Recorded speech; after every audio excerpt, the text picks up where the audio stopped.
Greetings, everyone, and welcome to the 276th edition of Cinema Effect, the podcast where we review and talk about a different movie every single Monday.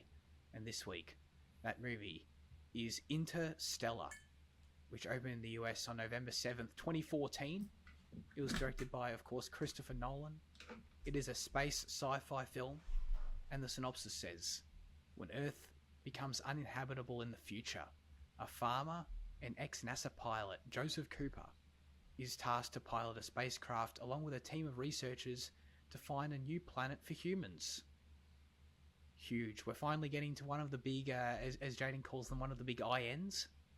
He's even celebrating with his vinyl in the background, which I love to see. I feel like hopefully the Riverside 4K picks it up beautifully on camera. I don't know. It's we'll the fucking just the lights glaring off the plastic cover. Yeah. Unfortunately, it's like a little bit, but it's also kind of like the Lord shining on it, which is deserved for that soundtrack. Fitzy, I want to start with you. Interstellar rewatch. Wow. How do we feel about it? His name's Joseph. Yeah, wow. Dude, I've never fucking heard that before. That's crazy. Dude. Yeah, same. Well, I heard what you said last week about like being reluctant to review this because it's like, you know, the prototypical white boy film or whatever. But like, I'm also reluctant to review this for other reasons. Mainly because I don't feel like I can fully articulate why the film doesn't fully like work for me anymore. And also because I don't want to be like the cynical one about a movie that's like this emotionally kind of arousing in some of its scenes and this kind of brilliant in its spectacle and its music and just like everything. But yeah, I am like this film does totally like win me over like emotionally, and the spectacle is awesome. And I do think it's a great film, but I just can't get there all the way anymore, at least. And like what I'm saying is I don't know how to pin it down exactly, but the word I've landed on is that it's just not fully satisfying to me, even though it's like, you know, it engages me in every aspect. It just doesn't fully satisfy me like Inception or something else does. But yeah, I can still like sing, you know, pretty much all of its praises. It's just that final bit I just don't have it, you know, the film doesn't have it. So for me, okay. Yeah. I still respect you. It's okay. I appreciate that opinion. You say any more? Did you see this film? How early did you see this film? And was it like did you used to like it more? Oh well, yeah. Like it definitely used to be like one of my favorite films. I think I saw it like in the theater, and you know, like back then especially, I was like way more into astronomy and science than I am now. And I thought I'd like pursue science further at that point. So it was like, and also it was just like, you know, I was into Nolan as well at that point, as a teen. So yeah, it definitely was one of my films back then. But yeah, not anymore. No, that's cool. I feel like I was concerned like you were actually going to be like arguing against points. Like saying like, oh, that shit's not even that good, or, you know what I mean? But like, I feel like you actually are going to agree with everything we're mostly saying, but it's just going to be that other intangible thing. Yeah, that's okay. what I think. Yeah. Maybe I'm not going to be like, today. I'm not going to be like, you know, Arrival, where I think the egg is like just an unimpressive egg. You know, like the docking scene and every scene that you guys think is impressive, I'll probably also think is impressive in this film. Yeah. Cool. Part of this for me might also be that I haven't overwatched this film. This is only my third time ever seeing it, and I saw it in this theater. I watched it again like 5 years later, and then I've watched it now again 6 years later. So I've been perfectly well spaced out, basically forgetting a lot each time. And so I only really had my general perception of how I felt about it going in, and the question I was posing myself was like, is this movie that good? You know, like I didn't expect any less than this movie I was gonna think it was great. You know, I wasn't going in thinking, is this shit overrated? But like, I did want to know, is it that good? And yes, it is. I think this is a rousing, beautiful piece of work. I get transported watching this movie, and I did again. I obviously, you know, I expected it was going to be great. It was, man, peak cinema. I'm conscious I don't want to be like the total, just the standard, completely glazing Interstellar thing, but I feel like it's deserved, to be honest. Yeah. Like, if we, I'm happy to do it if it's authentic and deserved, which I think is probably what we're going to do quite a bit of today. So yeah, that's my take. Jaden, what about you? Yeah, I think I was in a similar position to you. I haven't watched this film either, like, especially in terms of like Nolan standards for me. I think I've seen it 4 times. I think it's like my 4th time, and in that I haven't watched it in the past like 6 years either, I reckon. Actually, I know I haven't watched it in the past 6 years. Got to check my letterbox activity, and I haven't logged it at all. But like, yeah, over the years, I've been falling out of love with this movie, not because of like my changing perception of it, but just because of how much TikTok loves to tell you that it's overrated, and how much they love to tell you that Nolan's overrated. So I was like, okay, yeah, no, maybe Interstellar's not that good, you know. As some guy shows you his wall of 4,000 DVDs, and he goes, here's my 3 worst ones in the collection, and he pulls out Interstellar every time. And he's like, it's overrated shit, watch 2001. Which you should watch 2001, but like, you know, it doesn't undercut this film at all. So yeah, I was kind of coming back in, not expecting to dislike it, but I was expecting a far weaker product to what I did remember. And then I was so thoroughly pleased with everything I did get again. Since I've last watched it, I think I've heard a bit more about the film from the making of, and a little bit interesting in like there's a little insert in that record, like with Chris and where Hans and Chris both speak about it. But then like one of the main things like that I remember about them speaking about is that like in that thing, like Chris writes about how before production even began, he gave Hans a letter with, you know, 1-page treatment, and they were going to use to make music before production, and then they were going to use that music as like the baseline of production, and that word turned out to be like something like love or family or some shit like that. And then just having that in mind and watching this as like a family film, as a family first film rather than sci-fi, dude, I was crying the entire time. Not the entire time, but like every time that he is on screen with his kids, I was crying pretty much. Like the first 40 minutes, I was crying. The last 20 minutes, I was crying. And like every time we see Murph in between, and you know, she's just laying down on him, and she's like, my dad left me, and all that shit. I'm like, oh my fucking god! I'm like, I was crying like hardcore sometimes. And I'm just happy that it gave that emotion. Like after so long of hearing that, no, it's overrated and whatnot. It's not even from people that just dislike the film either. It's from people being like, it's from the other side as well of like, they like everything up until it's the power of love that saves the world. Right. And I'm like, yeah. You're fine with all this black hole shit and you know all this space travel and space stations, but the power of love is too fake for you. Like fucking, you know, piss off. So no, I'm very pleasantly, very, very, very happy with my rewatch. Very happy with the film. Reaffirmed pretty much everything that I'd been taught to forget, and you know, the power of family, man. The power of family, the power of love prevails always. Yeah. Look, I'm not. I will say that, like, on paper, I get why someone would think that's corny, for sure. Just on paper. Yeah. I don't give a shit when I watch this movie. Like, no. But when you're wrapped up in this movie and you get to the ending of this movie, I'm just like, dude, this is the best shit I've ever. This is. I love it. Power of love. Let's go. Like, absolutely. I buy in 100%. Yeah. So I don't know. I feel like, I mean, to each their own, but I feel like the film totally earns it, and there's no like, it wraps you in that experience completely. It doesn't take you out of it at all. You brought up the score. Yeah. So obviously that's the big trivia about the score of this film.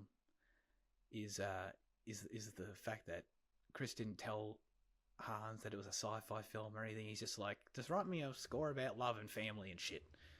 And so that's what he did. The other element to the trivia here that I wanted to throw in as well was that composer Hans Zimmer was instructed by Sir Christopher Nolan. I love how all of the trivia for this film has been like retroactively edited to add the Sir, by the way. Instructed him to make a unique score. He said, "It's time to reinvent. The endless strings need to go by the wayside. The big drums are probably in the bin." And they were noticeably, because they were replaced by this big ass organ. And dude, I just got to say, like, this is this Hans's best work? Is this his best score? Yeah. Because even for questions I've doubted myself on, like for years I've doubted myself on that. Like every time we talk about best score, like when it's come to those questions on the show, like I try to talk my way around Hans, and I try and talk my way around the score, and then I try and say something else. But then once again, like rewatching it, because once again I haven't listened to that record in quite a while either. Then like rewatching it and experiencing that again, like literally as soon as the film starts and you hit with the stay theme immediately. Yeah. I genuinely felt like I was almost about to cry again, because like just once again, like keeping in mind that like that theme is composed of love. I was like, and like just knowing that, I'm like you can feel that. I just feel it immediately, and you couldn't believe it. Yeah. They hit you with that, the beauty of it, literally over the logos. It's just like already starting, and it's like, god damn. Like I heard it, I'm like, they've got me already, and I'm like, I know I'm about to go on a hell of a ride here. Absolutely. This, on this particular watch, the experience I had with the film and the score, and how they were working together throughout, like, might be one of the great experiences with a score I've ever had viewing a film on this particular viewing.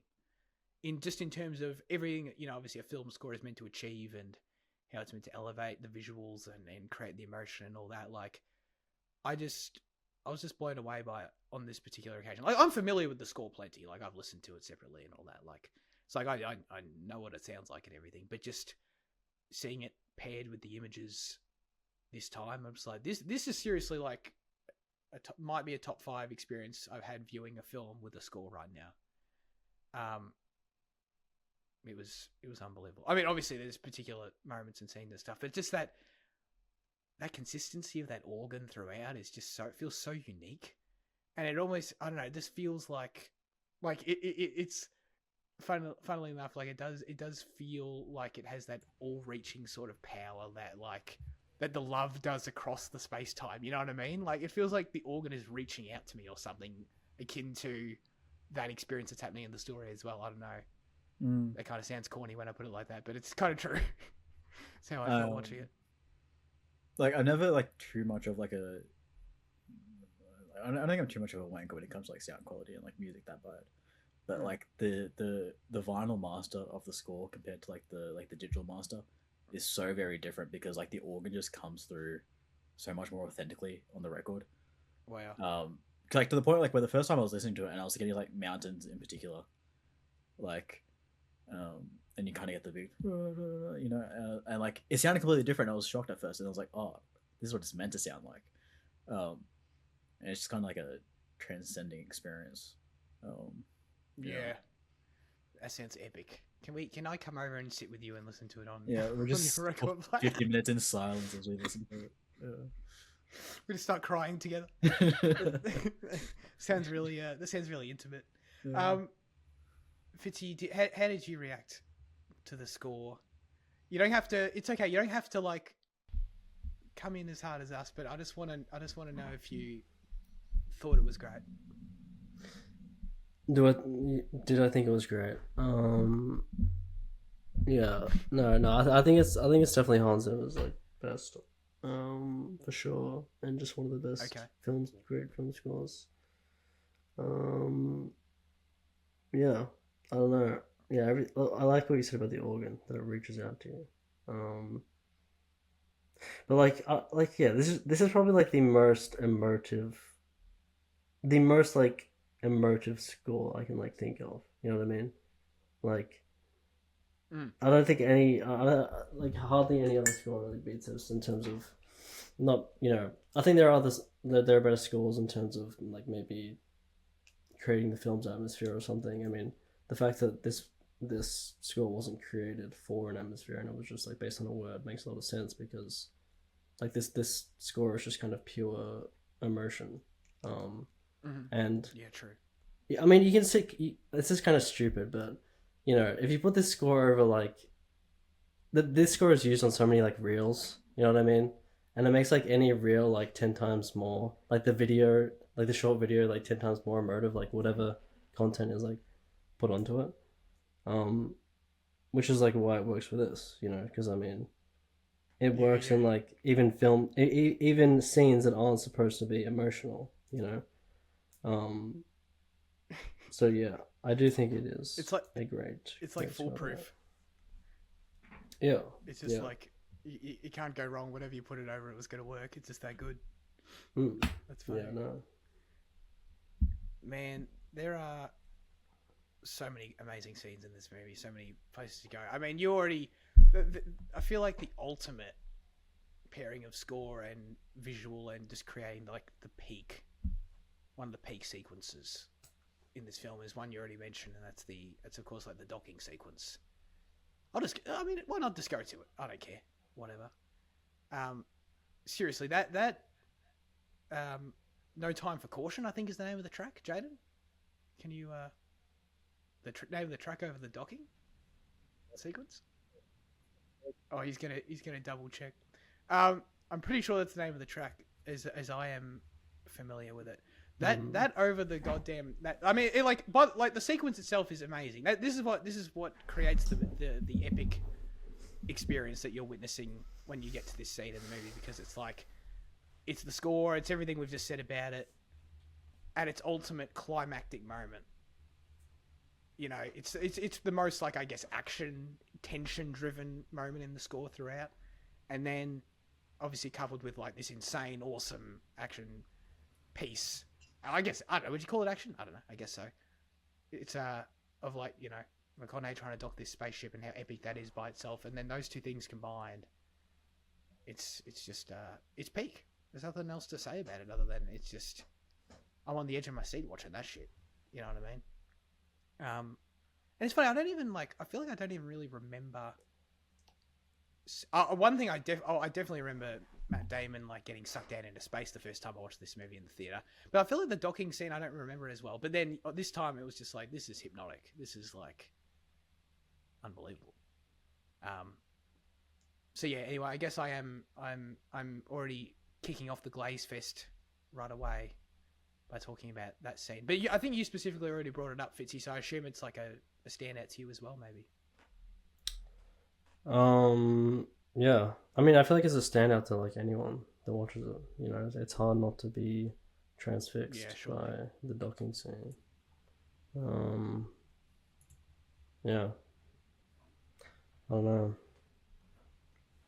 It's just like the way everything looks in this film applies obviously throughout the whole thing, with like the visual language and the physical models that are being used for all the spaceships and all the I guess are they trying to dock on what are they trying to dock on at that point? Even the Endurance, right? They're trying to get back to dock back on the Endurance, I think. Yeah. In that scene. So obviously the Endurance itself and everything just looks so real and so practical because it's all in camera stuff. And that's over the course of the whole movie, but that's a perfect example of it paying off, where it just the whole thing feels so physically tangible and so real that like there was like one shot in this movie where I'm like, oh, that kind of looks like CG. Like there was actually just one, and I know there's plenty of CG in spots, but overall the primary thing in camera is always something in camera. It's always something physical. So that's just what makes the whole tension of that scene so insane, and obviously the feat that Cooper has to pull off in that moment. It's crazy. I'm just rambling on how good this movie looks, basically, I think is what I'm saying. Mm. I mean, do you want to hit them with the classic trivia about is the most accurate black hole until like 2020 when that Oh scientist yeah, discovered the new one? yeah. The thing is, yeah. So, like the spherical black hole in the film is, it's yeah, you said it. It's the fact that then there was the first like real like HD image of a black hole that scientists released, and it looked like really close to this movie, and everyone was like, "Whoa, damn, they were onto something with this." But so much of this film is already obviously based in science and physics, and obviously Kip Thorne's involvement as producer on the film Mm. can be felt throughout. I think, but I also think that's like kind of the flaw as to why people have an issue with the whole love finds a way thing, because of how based in science it is and how much he insisted on it being real and tangible stuff until that thing. Like people think it breaks it. Yeah. I don't know. Well, I'll read this trivia, and I don't know. Early in pre-production, Dr. Kip Thorne laid down 2 guidelines to strictly follow. Nothing would violate established physical laws, and that all the wild speculations would spring from science and not from the creative mind of a screenwriter. I don't feel like they broke any rules of those. They don't they break made it. up for themselves. No, they don't break those rules laid out there, but it's like still like love being the persevering force of the galaxy breaks the rule of every other science nerd. But it's not that the film's arguing right that like love is literally a scientific force at play. You know what I mean? It's just no. it's more of like a thematic idea, Yeah, it's a thematic idea for sure, but which is like fine. the way it's presented is that like it's almost presented in that way. Yeah, like especially in the Anne Hathaway Borderline, scene, it is. I guess. It is like that's when I said it's kind of its worst. Or when it seems like it's like literally saying that, you know. But you realize later that, I mean, yeah, everything does spring from like science fiction, like speculation, and the love thing is just like, you know, people communicate, humanity communicating, kind of into the past through Right. loved ones, through people they know. Yeah. But even like earlier on when Brand is like insisting on going to Edmund's planet, like, and she bases it off love, Coop shuts it down immediately. It's like, I think love being, you know, your reasoning is dumb, but then she's proven to be right at the end of the day. Sure. So it's like, Right. I think the film That's doesn't true. make a case for it. Yeah. Yeah. I mean, no, undeniably, like the script is like about that and about love being almighty and all powerful and a, you know, a valid indicator of things. Absolutely. But like, I'm just saying, I don't really understand the argument that like its involvement in the story and obviously being wrapped in the story in that way takes away from the science. You know what I mean? I feel like I think for the majority of people, I don't think it matters, but it's for, like, you know, like when I was talking about like there's kind of 2 sides that criticize it.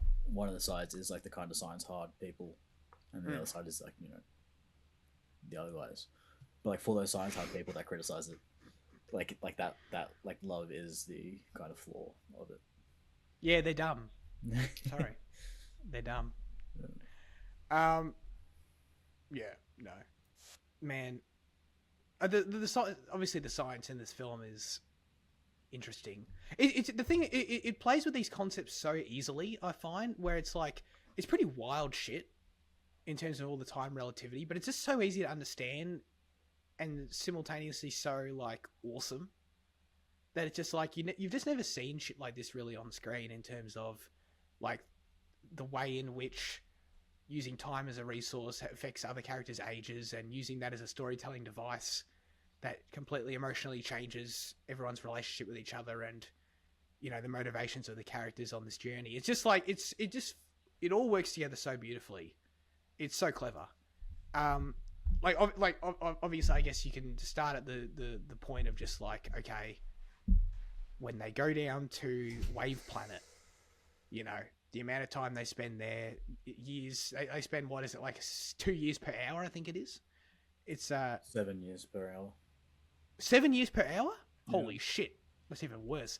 The so that you're down like, okay, this is already interesting. This is cool sci-fi shit. I like. Well, it's not even sci-fi, but you know, this is real science shit.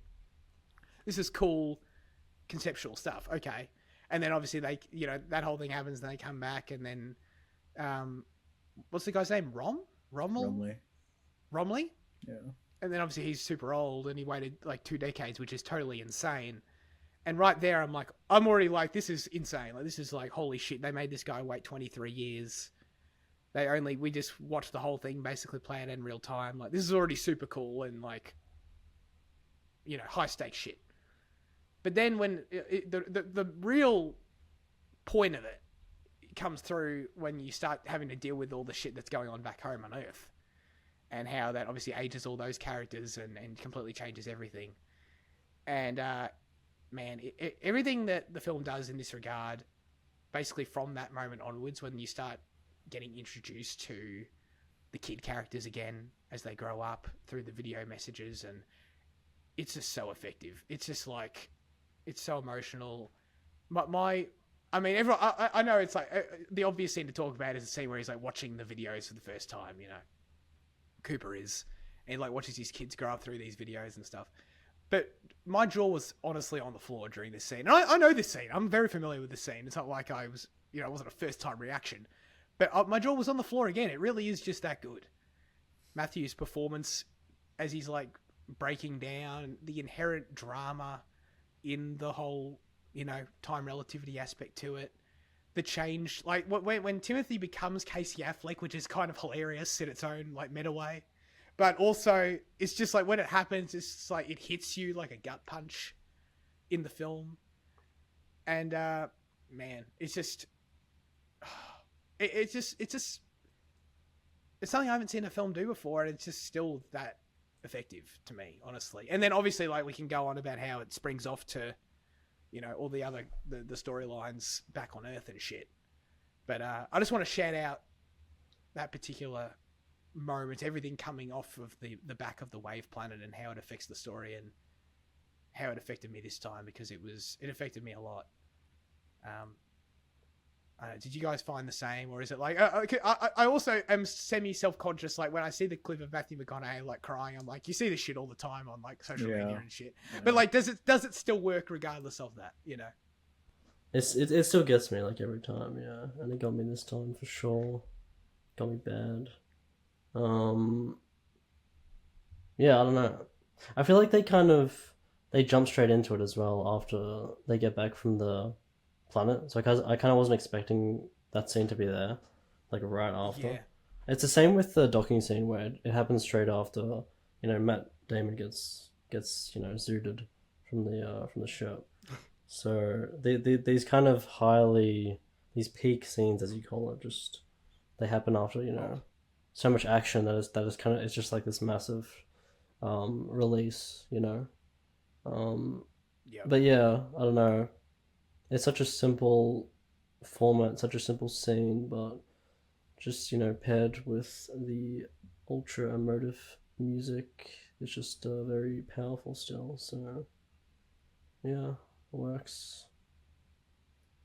Absolutely. They're also, I mean, those two are sort of a 1-2 punch with like the Waves planet and then that. But then, to your point, like this movie really does not stop from when like Matt Damon turns. Like it just kind of the momentum just rolls all the way through the end from that moment onwards. Like you get, as you said, right into docking, into bloody, you know, going into the black hole, and then obviously the bookshelf, and on and on and on, basically until you just get to the end. I didn't write any notes. I was writing notes quite a bit, and then I didn't write any notes for the last 30 minutes just because I could not take away myself from the screen. Like I was like trying to vaguely keep some mental notes of like, I think I want to write that, and then I just kept getting lost back in the movie.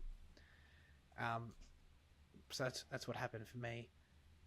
The I don't know if it's as much of a standout to everyone else, but like, funnily enough, the scene that always stood out to me the most from my first viewing of this movie is the Waves planet, and just being down on the water, and it looks, I don't know, it looks pretty basic. It's just like they're just standing in a bunch of water, but I don't know, like the way in which that realization that the mountains are waves, like, and then the way they start slowly coming in, it's just like I almost don't know why that is. Like this movie's got so many other peak scenes. I don't know why this one's so memorable to me, but like even still, I'm watching this again and I'm just like, this is just so cool. I can see why it left an impression. The first time they like show the wave up close, like it still gets me like audible. You know, I was like, you know, it still affects me. So yeah, it's scary. It's yeah. I think I just accidentally stumbled on it. I think that's what it is. Like it's very intimidating. Like realizing it's a wave and it's like, holy shit. And the thought of like, I don't know what else is going on this planet, but I just, in my head anyway, the whole planet is just that. It's just like a never ending surface of water that's just constantly waves coming around every like 5 minutes or 10 minutes or whatever. And that's pretty scary. The other scary thing this time was the realization, at least for me, because this is obviously a little detail I totally forgot, was the fact that like the lady that they were there is it not Miller? I think Miller's brand's. Wait, is it Miller?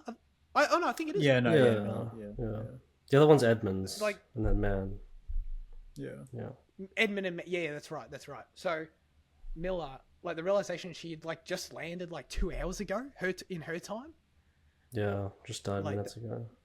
Yeah. That's insane. And then that made me stumble across this trivia, which I thought was like also kind of blew my mind. And it's the fact that although Doyle, who's Wes Bentley's character who gets, tidal waved, although he's presumed to be drowned after being struck by the tidal wave, his suit appears intact when the Ranger leaves, meaning it is remotely possible he could have survived the impact and is merely unconscious. Okay. Given the extreme time dilation of Miller's planet, a rescue is very possible. Assuming a mission were to be dispatched from Cooper Station orbiting Saturn, it would only take 9 hours in relative time for Doyle to be rescued, but over 65 years would have passed for the rest of the world. Huh. Do you think Cooper forgot? Cooper just forgot about Doyle. But we say that there's a second wave, an hour after the first, so if they come in that frequently. I guess that, the odds are, no, you're right about that. It's probably not. But, I guess it feels mean for me to say it's probably not worth it, because that's obviously a very good point. But I don't know, it's like, you could go back 65 years later, and it, like, for him, like, I don't know, there's a chance he could still be breathing? Yeah. That's insane. Well, I mean, Coop would probably do it, on his return journey to find fucking Brand. Well, that's the thing. Who's to stop him from stopping there? Absolutely. I feel like he should have. That's where he probably should have gone first, because that's what makes me think he forgot, or maybe he didn't forget and he's like, "Oh, I got time. I can go to Brand first." And then it's like, "Oh, if he's alive, he can last another hour, so it's fine. I'll just take another 20 years to get there or whatever." I don't know. Maybe that's it. Well, actually, isn't that the difficult thing? Is that there's no. Is there still a wormhole when he comes back to, 60 odd years later, whatever it is? Oh, or has the wormhole disappeared? Yeah. I don't know. Because considering it was placed there, I could see it being taken away as well. But at the when same they time, find him, he's floating near Saturn again, right, where the wormhole was. I think. Yeah. I think. Yeah. That sounds right. So probably still there. Maybe? I don't know. If it's not, then absolutely not. They're fucked. Well, no, it must still be there. Well, if they've got all those other Ranger spacecrafts as well, it kind of implies that they are exploring somewhere that you would need, that to go. That's not, Mars. Yeah. Yeah, I guess so. And then, but then he is going to go back to see Brand, so he has to do that through the black hole, right? Yeah. Unless their technology is so far advanced he doesn't need it or something, but I would assume he needs it again. Well, through the wormhole, not the black hole. Am I? Wait, there's not a black hole also in this movie. I'm just mixing up my terminology, or is there also? No, the black hole is the gargantuan that is where Miller's planet is. Yeah. So they come out of the wormhole, and then like the black hole is like the kind of star of the system, or not like the fallen star of the system. Oh, that's right. That's right. Yeah. Sorry. Yeah. And then, of course, so everything goes down. Wait, hang on. Everything goes down at the end in the black hole. Yeah. Yeah. But they, right. But they travel through the wormhole. Yeah. Okay, got it. Yeah. Yeah. Okay. Got you. I totally forgot Wes Bentley was in this movie, by the way. Dude, same. I saw him and I was like, oh, I was like, where's? I was like, he's got a cameo. That's nice. Yeah. And then, same. and then he kept on, and then I was like, oh wait, no, he's one of the main guys. I was like, oh shit. Oh my god, that is the thing about this movie is that, like, people talk about the stacked cast of Oppenheimer, but it's like this movie has an absolutely stacked cast. Like everyone is someone in this movie, pretty much. And then it became someone later as well in Timmy. Or... Absolutely. But it's just like this movie's cast is like low key stacked to where you kind of forget everyone's in it because Cooper is so firmly the main character. It's like you think when you think of this movie, Matthew McConaughey's obviously completely you can't disassociate the two. But then everyone, all the side supporting people, is just like, holy shit, everyone is someone. It's crazy. Like, even Casey Affleck. It's Casey Affleck. He doesn't even have that much screen time, really. I guess he didn't in Oppenheimer either, so there's a trend there. Yeah. Topher Grace gets me as crazy. Well. Yeah. Topher Grace. Oh my god. Yeah, absolutely. Mm-hmm. Absolutely. That's the thing with like every Nolan film from now, and I assume the Odyssey's obviously got a stacked cast. It's going to be the same. Like when you get excited for all these people that you see are on the cast list, like be ready for like your favorite person to have like 30-second screen time, because that's like because all it is that like Nolan can cast whoever he wants as like every extra. That's basically all it is at this point.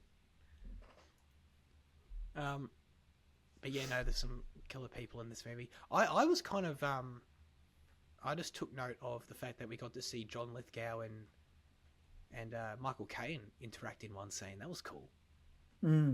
Very briefly.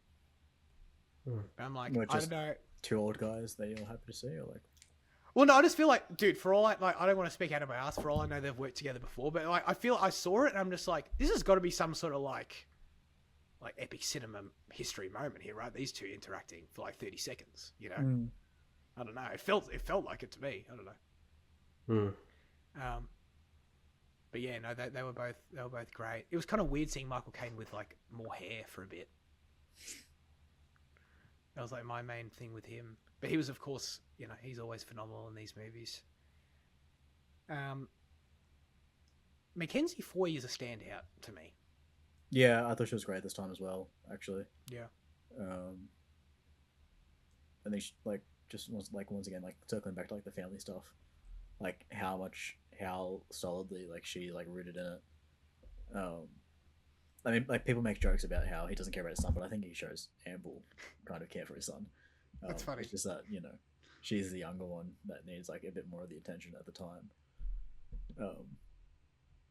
Personality wise as well, she kind of demands more. Like Tom is more aloof, but like he still cares for Timothy. I don't hesitate in that. But yeah, like given that like how much of like the responsibility you have to shoulder of like kind of enforcing that family connection, like I thought she did a great job of it. Absolutely. Yeah, I thought she delivered in every major emotional scene. Like obviously the goodbye scene is pretty powerful. Tough shit. Yeah. Really tough. And Matthews, I mean, is it even worth saying this is like Matthew McConaughey is phenomenal. Like the reconnaissance isn't that what it's called? Man, he's just I think he's always phenomenal in my opinion. I don't know. I don't think this was like I mean maybe it was like a time and place thing. Maybe I had to be there and like it was more of a perception of how he was viewed at the time and how that was changing maybe. But like from my point of view today, I'm just like this guy's always awesome. So like I'm not surprised. But yeah, no, like you just got me thinking about that takeoff scene and both their performances and as he's driving off. It does feel kind of weird, like he's driving off to like save humanity, like in his ute by himself. You know what I mean? I feel like should he have like an escort? But I guess that's how low NASA is on budget at that point. But just failing. I don't know. The whole like obviously failing to say goodbye, and then it edited over the launch sequence was awesome. I love that choice. The way I don't know, because I feel like you could easily just have them written as two different scenes, but you just overlap them, and it's pretty short. It's like 20 seconds overlapped, and it's just like that makes them both 10 times more effective together, and it just goes, and then you're off, you're friggin' up there in space just like that, and you get the big emotional climax of it. You know, it's pretty.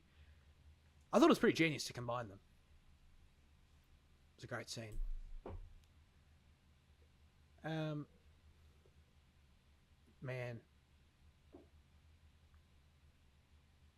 Anne Hathaway. Oh, sorry, go for it. Oh, it's good. How do you feel about like how each planet's realized? Because I mean, like, you know, it's obviously far and away from like what sci-fi planets are typically depicted as. You know, we kind of have these like just basic kind of multi-biome things, but like they each provide for their story what they need. Like even Man's Planet, I think like it looks stunning, but then like I don't know, it's just like I can see people like not kind of liking it just because like it kind of feels a bit simple, but I don't know, it's I still feel like it's well realized and pleasant to look at and all that. I completely agree. They are. I mean, they are simple. You know, Man's Planet is sort of the same, I guess, as what I'll say about the Wave Planet, where I just sort of imagine the whole thing is like that. But it's kind of, I don't know, it still captures the imagination still. It doesn't lack in that regard. Maybe like the frozen clouds help with that, because that's a cool concept. Yeah. And that makes it obviously stand out visually as well. But yeah, and obviously like shooting in Iceland. I feel like I said that weird. Iceland. It's you'd say Iceland, I guess. Yeah. Iceland, not Iceland. Like it's two different words. But like obviously shooting on location there like makes it feel very tangible.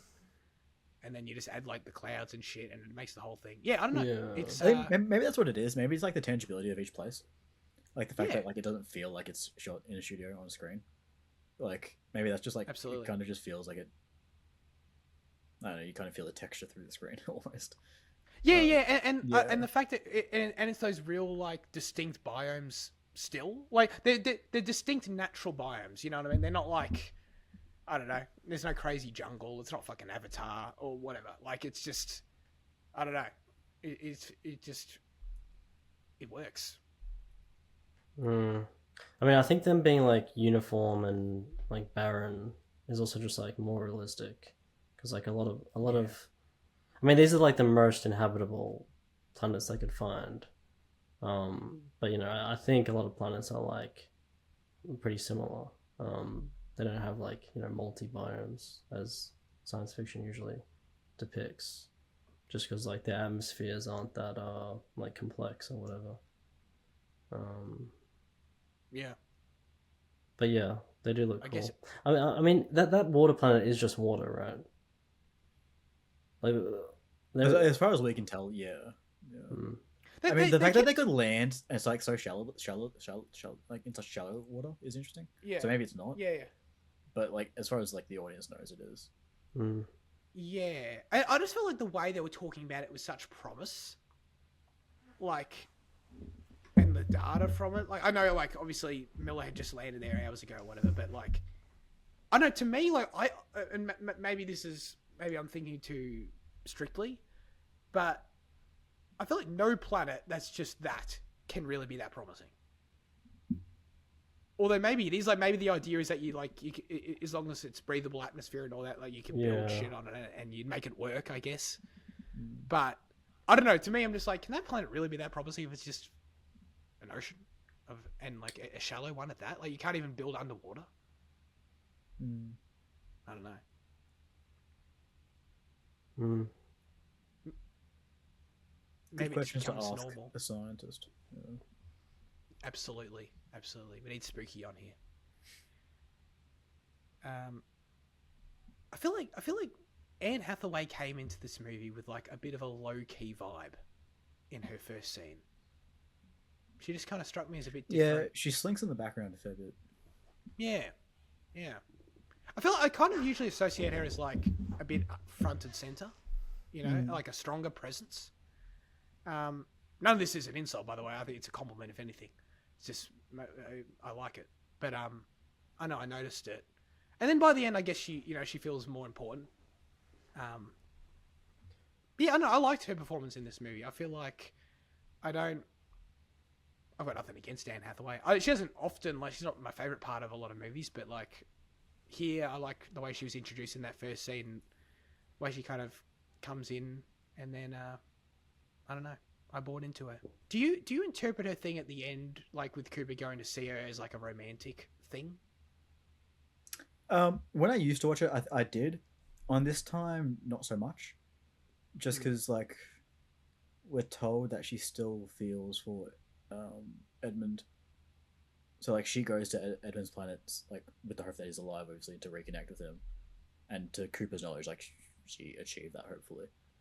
So, like, he's just going back to kind of ensure she's okay, rather than... I mean, like romantically, maybe. Oh. Like maybe from his side, but, like, there was never anything there, really, from her, because she still likes Edmund. Doesn't old Murph have a line where she's like, Brand's out there all alone? Wouldn't, like, with all the time dilation shit, I could be totally wrong, but like, isn't Edmund definitely dead? Like, because he would have aged, even if he was alive, like, he'd be really old. Well, he'd be at least 20 years older, given the time that they spent on Miller's planet. But then they do say that he's close to the black hole as well, but I think not as close as Miller. So, like, he'd be old, but not... Yeah, I don't know. It'd be weird, but... But like, wouldn't he have aged at the same rate as Murph, for example? And he was already, like, true. older than No. her, obviously? No? No, because time is still different in that galaxy because of the proximity to the black hole. It's different in general? Not just because of Miller's planet. Okay. Well, Miller's planet hangs on the horizon, like I said, but they also said that Edmund's is also there as well. Okay. And I think Damon's is as well, but he put himself to sleep, so that's why he's still youthful. But Hathaway went through the same thing that Coop went through. So wouldn't? Oh yeah, so wouldn't they be the same age? so she added 51 years as well. Yeah, you're right about that. Yeah. Oh, so Edmund would be either really old. Well, he's definitely dead at the end, right? Like, we know that. Yeah. But it's more so we're talking about if the other characters would know that. Yeah. But Murph seems to, like, I don't know, the way, if I'm recalling the line correctly, I got the impression that, like, they understand that she's out there alone, definitely. Yeah. I mean, she might have been able to beam a signal back. Is the other thing. Oh yeah, maybe. Sure. Yeah. But, like, to be like, so, like, Lazarus mission's left 10 years before the film starts. So then, plus the 20 years on Miller's planet, plus the 50 years in the black hole, like, he'd be 80 plus however old he was already, which would, like, let's just assume 30. He'd be 110. So dead. Yeah. So I don't know. Yeah, I guess I don't view it as not romantic. Yeah. I guess. Like, I don't think it is explicitly, but I also think it's more like he is going out there because she's alone.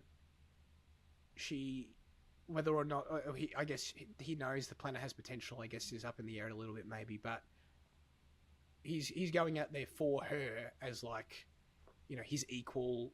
Yeah. It's love, not he went romance. on the mission with. Right. But I guess my question is, like, could you see it becoming romance? Like, is there something there earlier in the film where you could see that developing, or is it like when he arrives? Could it be that at some point? When you think about the time they've spent together, they've actually spent, like, what, a couple days together.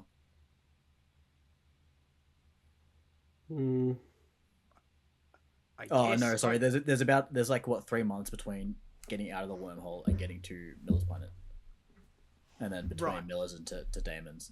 But, like, I don't know. Let's say a year realistically, like, together of awake time. Yeah. Like, I don't know. Like, obviously, he has plenty enough time to fall in love, but, like, I just think I think it's not. I think it's love, not romance. Like I said, but yeah. Yeah. Okay.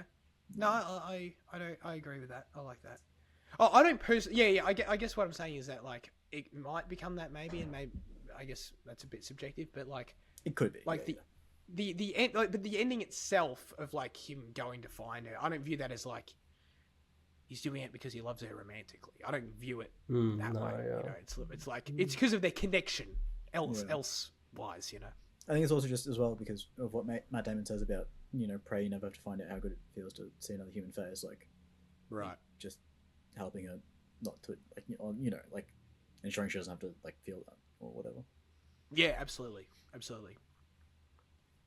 I love that final shot of Brand on that planet. This is I'm curious. I don't know. Maybe I don't know if we can. I'm not trying to force it. If we can solve why Fitzy may not be totally satisfied by it, but I don't know. Just that shot of her there and the fact that we know Cooper's coming, she doesn't know it. They've already, you know, survived. There's already hope for humanity, but there's hope for them individually there as well. You know, like it's overall a very happy ending, actually. Basically, this movie is like a total win-win-win in every regard. Like, I don't think basically. Oh, I mean, Coop misses out on his family growing up, but Absolutely, yeah. That's the sacrifice that's made. But like, in terms of like outcome, you know what I mean? yeah, for sure. But yeah, you know, in that regard, it is funny how like in a movie that's so much about choosing between your own experience and the greater good of the species, that does feel like kind of the core conflict a lot of the characters have to sort of, you know, go through and choose. And a lot of the time it's sort of that selfish.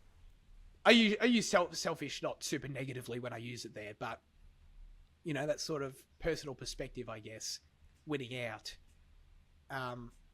It is funny how like everyone sort of wins in that regard. Like the species is saved. Cooper does get to see his family again. He does fulfill that promise. Obviously with the sacrifice being the time lost, you know. He gave up a lifetime's worth of his memories with his family, like you said, and you feel all of that at the end when he reunites with old Murph in that scene, which is why I love that scene as well. I feel like you've got to have been crying in that one, you know. I just find it so fun. Oh, sorry. No, you go.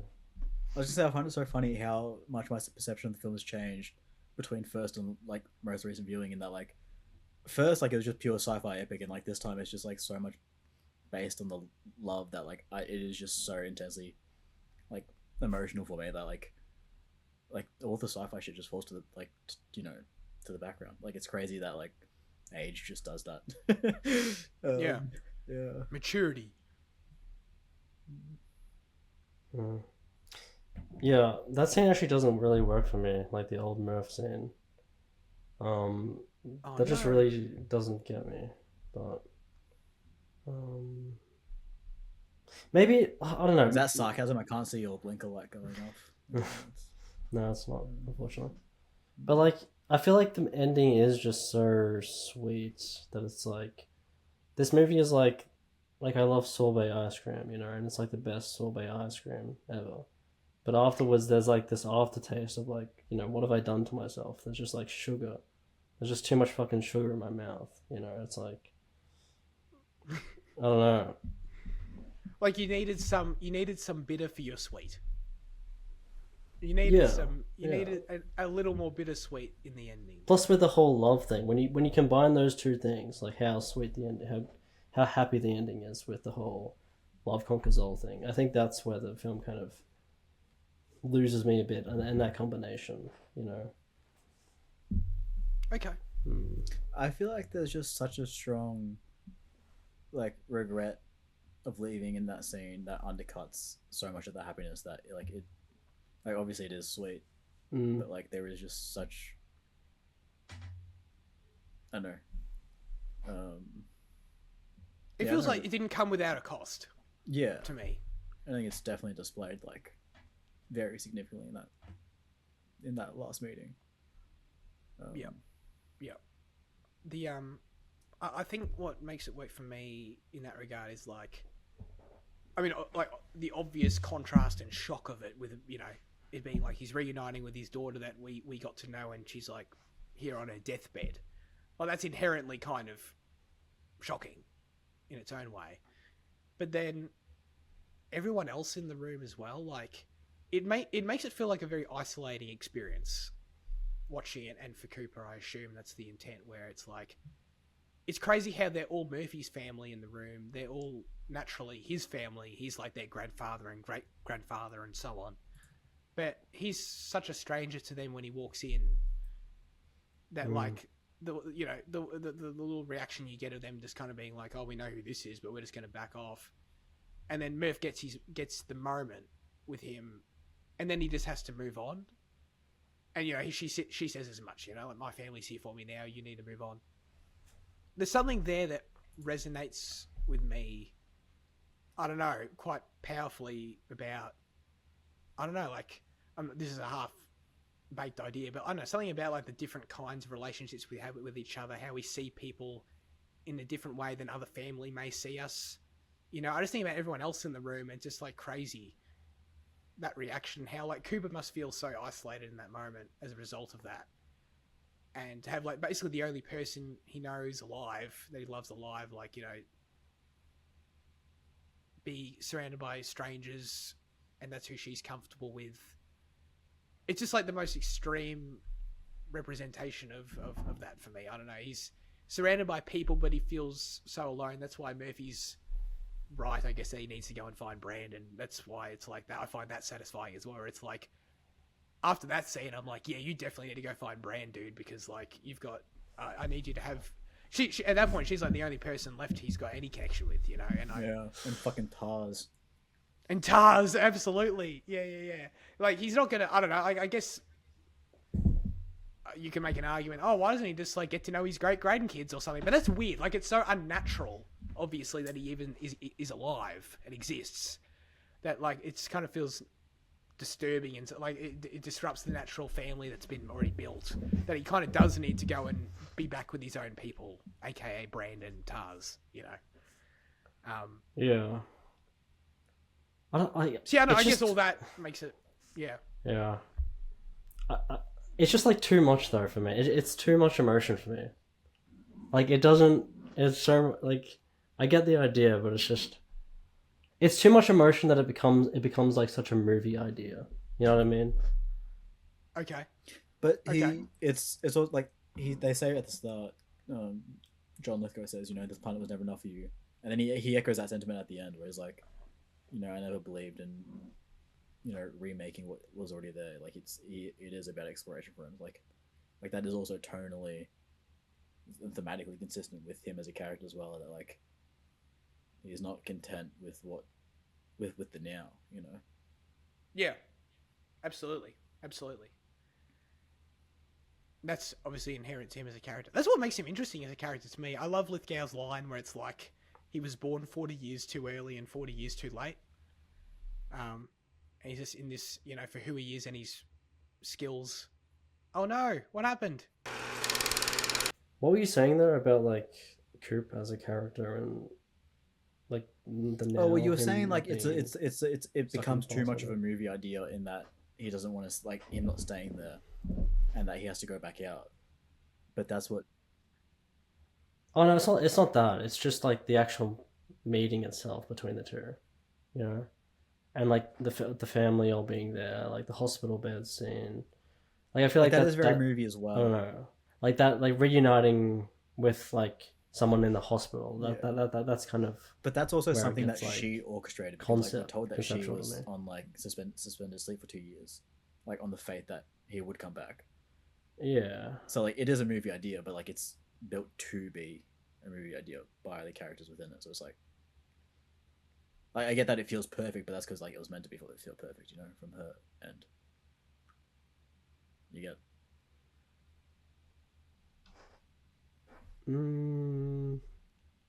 Yeah, that just doesn't change it for me though. That doesn't change the fact that it's.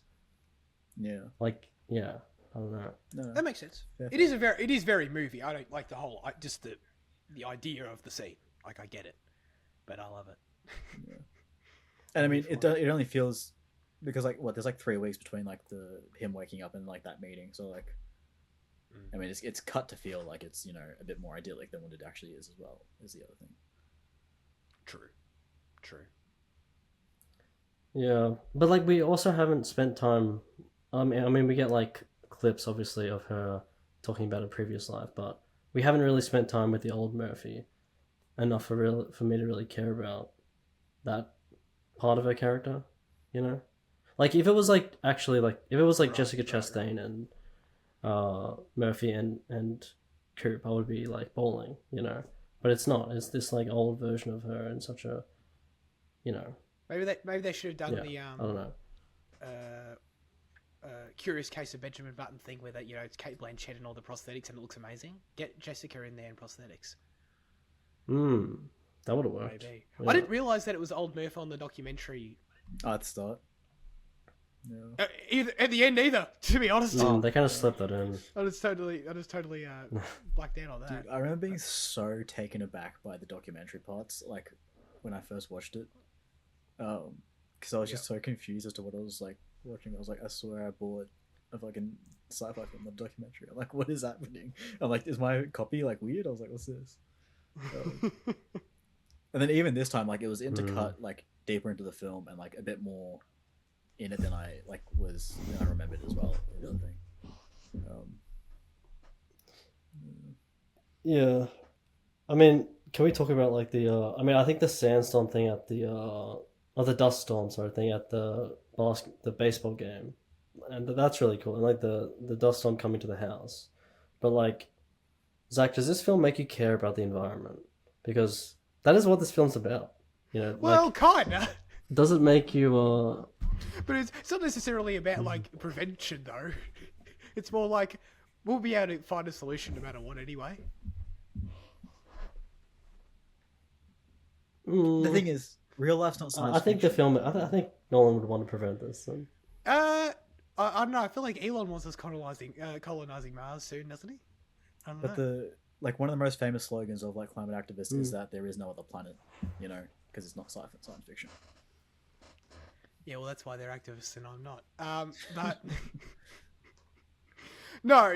I do really like the specific angle that this takes on climate change and its depiction of it. And it just again it sort of goes back to other elements of the film where it just feels like definitely disturbingly plausible and real and tangible in all those ways where it's like it's literally just, it's not like I don't know, post-apocalyptic things are often like I don't know, nukes or whatever the fuck, but like, and not to say that's not possible either, by the way, but I'm just saying this is very much just like we've got no food, we can't grow shit. It's just so like simple and like so like no brainer that it kind of makes it feel scarier and like more realistic, or it's just like damn. Yeah. You just can't grow crops. Like that's what all it's come down to at the end of the day. And even to the point, like, I love some of the world building little lines of dialogue you get at the start. That's why I like the whole school scene because it's basically just filled with that. And like I love the mention that they don't even have armies anymore. And obviously, like the fact that there's like the Indian surveillance drone or whatever that they intercept.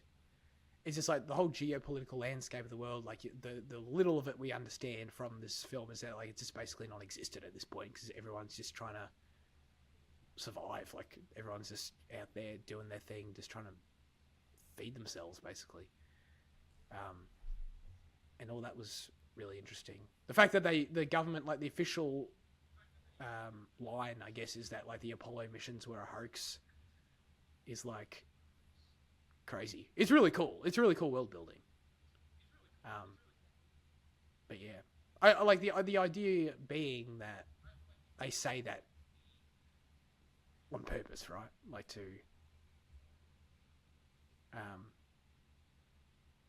I don't know, like so school kids don't want to become astronauts, I guess. Yeah.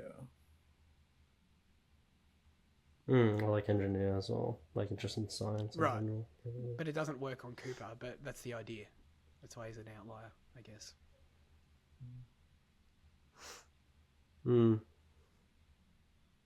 Yeah. No, like I do like what you said, like that the problem that they have in this movie is that it's just about food because it ties into the love aspect because it just makes it about like the basic kind of building blocks of life, like food, shelter, love. You know, if you kind of look at Maslow's hierarchy or whatever, it's like it's the basic elements of survival. Absolutely. Of life. Yeah, that's all it is. I love Jessica Chastain's performance in this movie, and everything with her. I think the editing in this film, in terms of the way it cuts back and forth between her stuff back on the Earth, dealing with the family, dealing with Michael Caine's BS, and the way that's like seamless. It just feels very seamless the way it goes back and forth between whatever drama's going on with Cooper, and that editing is just phenomenal. I love it. I love that the first time we go into Jessica Chastain's perspective, when it's like she gives her first, so it's like obviously the scene we were talking about earlier where she leaves the video message, and that she turned the same age as Cooper, but then the way like I'm hearing myself really loudly. Yeah, you're really loud. But I think I'm hearing myself through. Oh, I don't know. Did your headphones disconnect? Because like, isn't it meant to be blue, not white? Yeah. How can I hear myself? It's Liam's end. Am I coming through your speaker, Fitzy? Well, It kind of sounded like I was, but I don't know. Wait, I can't hear myself now, though. Oh, I don't know. No, you're fine now, Liam. Yeah. I think you were fine before. I don't know. The yeah, it's not it sounded like I was. I don't know. That's weird. That's really weird. Did he get really loud for you though? Like, were we hearing? Yeah, he was how like loud really he loud. was through like your headphones set into the mic again. Wow. I think so. Yeah, 'cause Fuck, he was, that's like, really super annoying. loud, yeah. Sorry. Dude, I don't know if I'm gonna edit this episode. You don't have to if you don't want. That's fine.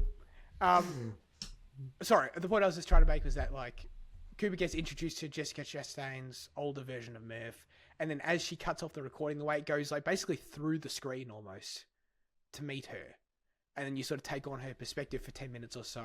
I love the way that flows, and you dive right into it through that, and then after that, like I think the main thing where they do it is when they're like cutting between.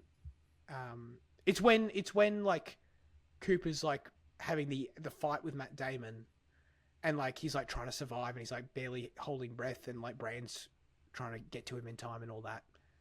Mixed with they're like cutting between like Murphy at the house, like having the blow up with Casey Affleck and all that shit. Like if the way I don't know, it's just they work so well together. Like even though maybe there's some link between the scenes I'm not seeing. Like I don't know, you could write an essay about it or some shit. But like I feel like the scenes are unrelated, but they just kind of like emotionally tense in the same way where it all just kind of works together. I think it kind of goes back to that familial relationship thing being what still ties them together, because that is like them at their biggest rift. But then like they embrace again after she realizes that he like after she sees the watch and like he's come back, so he's back in their life. So it's like when he's actually like being like when he's furthest away from them, and like when he's like actually about to be like die and like actually be out of their life. Like that's why there's like the biggest rift between them. Like that's why they work together, I think. Huh. Yeah. Okay. I didn't think of that. That's cool. I mean, I think it goes back also to like the basic building blocks theory, where this is the scene where you just see people in their most kind of primal state. Like, but like what I was thinking of when we kind of got that that long shot or whatever of Damon and Coop fighting was like, it's like this is like the quintessential like man versus man thing, you know. It's like kind of what they do. I mean, I'm sure 2001 was like a big inspiration for this film, where it's like Kubrick in that film shows different you know, primal sides of humanity or whatever through like evolution. And here we see man versus man, and then we kind of see the same thing in the family, where it's just like, you know, fighting as well as like another building block of, or another like quintessential part of life, you know. Absolutely. That's a great point. Yeah, it's like every conflict in that moment, regardless of time, place, character, it's like all stripped out back down to that. Yeah. Man, that was some good editing. I mean, this goes without saying, I'm such a fiend for like the Nolan exposition editing. You know what I'm talking about? Like the whole scene, like when he's getting introduced to NASA and explain the mission. Like, it's just so cool, dude. I'm sorry, like, I don't care. This dialogue, like the dialogue's interesting, but like, it doesn't even have to be that interesting. It's just like walking around NASA, cutting between all these cool scenes of Michael Caine telling me about all the history of the space explorations, and Matthew McConaughey's getting giddy because he wants to do it. Yeah, like, dude, this shit's so neat. it's very like it was very reminiscent of Tenet this time, like Yes. of just Neil and the protagonist yeah. are like kind of walking around the city as like Neil explains like shit. I was like, oh, this feels like Absolutely. that. I'm like, oh, it makes sense. It's literally like, it feels exactly the same as them planning the Freeport heist. Yeah. Yeah, exactly. Yeah. 100%. And there's a bit of that in Interstellar and, you know, the Batman films as well. In Inception as well, like as like Tom. What did I say? You said in Interstellar. Oh, well, that's Like you meant I meant Inception. Okay, yeah. What would I say? Oh, that's it. Interstellar as well. Like, that's not the movie we're talking about. But like even like if I just think about it, like it does exist in all of them. Like I can think of Sure. Dunkirk a bit as well. Like when Kenneth Branagh's like explaining a situation and stuff like that. Yeah. I love it so much. I mean, we've barely talked about Matt Damon, the ultimate surprise reveal in this movie. I guess, like, I mean, obviously I saw this film in the theater, so I guess it worked. But like, I don't know, I wasn't like, I didn't have full like actor consciousness yet to like, I guess, be like, oh, that's Matt Damon. Like, I might have known who he was, but like, I don't know. I probably also didn't know anyone else in the movie either. So like, I don't think it had that full effect on me. I would have loved it if I had seen the film like when I'm today's age, and I probably would have like thought it was epic or something. But I just love his whole thing. Yeah. In this movie, being that he's just a guy corrupted by isolation, basically, is all it is. And it's kind of pathetic, but it's also like I feel like I can't judge him too harshly, which is what he says, and like which is fair. Like, I haven't been in his position, but like he's also kind of pathetic, and I guess I'm kind of stuck between those two things, which makes him pretty interesting.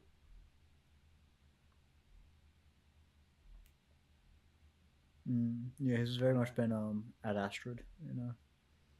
Ad Astrid, yes. Considering he's meant to be, you know, the quote unquote best of them, he's like an elite dude who's like, would, you know, do everything, and it's just like, wow, you really just lured us here, didn't you? That's lame. Yeah, but am I wrong, or is he's going to Edmund's planet? He's trying to get to Edmund's planet after. Isn't he? So like, they explicitly state what he's trying to do, because I just took it as he was trying to go back through the wormhole. But I think I think he is trying to get back to Edmund's though, because he says he needs it to save you, which he could be lying, but I don't think he is. I think he wanted to still be alive, but oh yeah, maybe, I don't know. Because he does want to see other people, so why would he go back to being isolated? Well, why would he go to Edmund's planet? Yeah, I don't know. Maybe because it's just more promising, and he can like start life there. Oh, okay. Like he can, like he still cares about the mission on some level, but but if he can do it with Edmund, then that's better. He still wants to save okay, humanity. okay. Yeah, and he knows his planet's fucked, so he can go to he can basically just get another go. Yeah, well, he basically, which it doesn't. If he wants to do that, I mean, is it a minor plot hole though? Because like, couldn't he just go with them to Edmund's planet? Although Murph did say he was going to take the ship to go back, but they don't end up doing that. So like, technically, he could have gone with Hathaway, with Brand.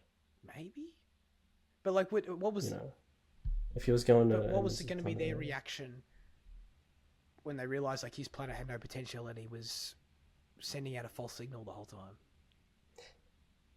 Yeah, I mean, it's a bit embarrassing, but like, I'm just saying, ultimately, they're trying to go to the same place. If he could just like apologize and be like, "Yeah, sorry, but we're all here now. Can we just move forward?" Well, Eddie just played it off as like it was a rescue beacon or something like that, you know. Yeah, it just played off as a mistake. Because they still had enough resource to make it down and up. So like, had he just picked it up? Yeah. Yeah. Maybe. No, but that's why I think that he was trying to go back through the wormhole to Earth.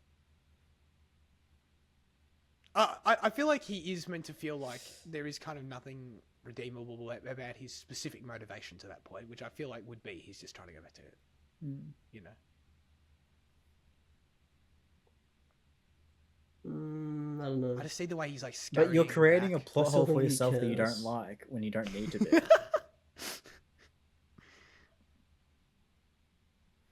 But like, what is the movie saying? Because he said, I don't know. The movie's saying he's trying to survive. says he And the wants to best way go- for him to survive is for him to go back to Earth rather than take a chance on another planet that he knows nothing about. Because he doesn't know about Edmund's planet. He But doesn't know whether it's safe. But the movie doesn't explicitly It doesn't say explicitly he state wants it, to but go like, back why to would Earth, it make doesn't sense for him to go there? Why would the man that is Because- so painfully isolated and alone want to? Because Edmonds he is doesn't there. know that like, Edmund's safe though. he wants to If- complete his if he's mission. been still. fucking with the signals Because he sending can up grow false life from signals. it. Why would he trust Edmund's signal? You know, he wants to go back to Earth.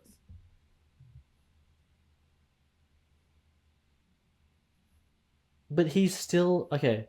After everything is revealed between the three characters, he is still talking He's still about his selling mission a false lie. to Brand over the speaker. But he doesn't have to at that point. Why would he still lie at that point? Wait, hold on. Yeah. When he's docking, when he's manually docking, and Brand is talking to him through the Yeah. emergency intercom, he's saying that he's still on his mission. He's saying, you know, what does he say specifically? There is a moment is like his last words. The first thing he says to Brand is, "Whatever he told you, don't believe him," which means that he's still telling bullshit.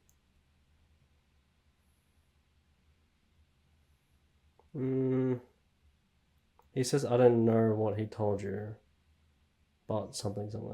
I can't remember what he said in between. But to me, he's still on his mission. But then, why are you Yeah. going to fault the film for you thinking wrong? But I'm not thinking wrong. You're assuming he's going back to Earth. What do you mean?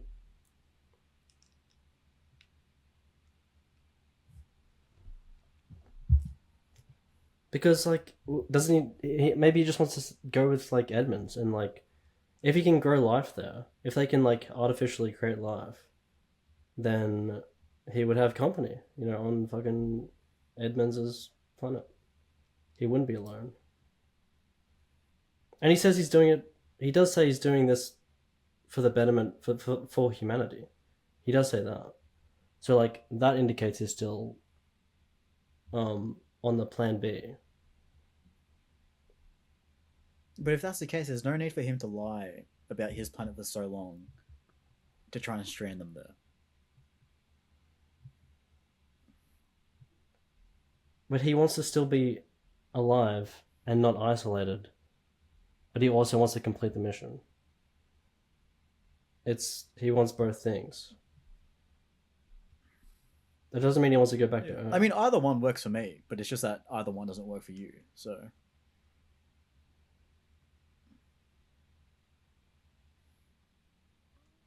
okay, but what do you guys think of like what he's saying? Like, do you guys believe him when he says he's still doing this for humanity? Like, you're saying he's still lying at that point, even though he doesn't have to. Jaden's rage quit. No, I like the idea that there's some redeemable element still there, like in his motivations a little bit, but I can't. No, I interpreted it as he's just full of shit the whole time. So I interpret my vibe check on his character at that point is that he is just trying to go back to Earth. He's just lying. He's just saying what he's just saying. He's saying. Google AI. What does it say? Says he wants to go Does to it? Edmund's planet. okay, he wants to go to Edmund's Yeah. planet. That's fine with me. So damn, this creates your plot hole. You've created the plot hole. Oh no, Google AI I guess confirmed the plot hole.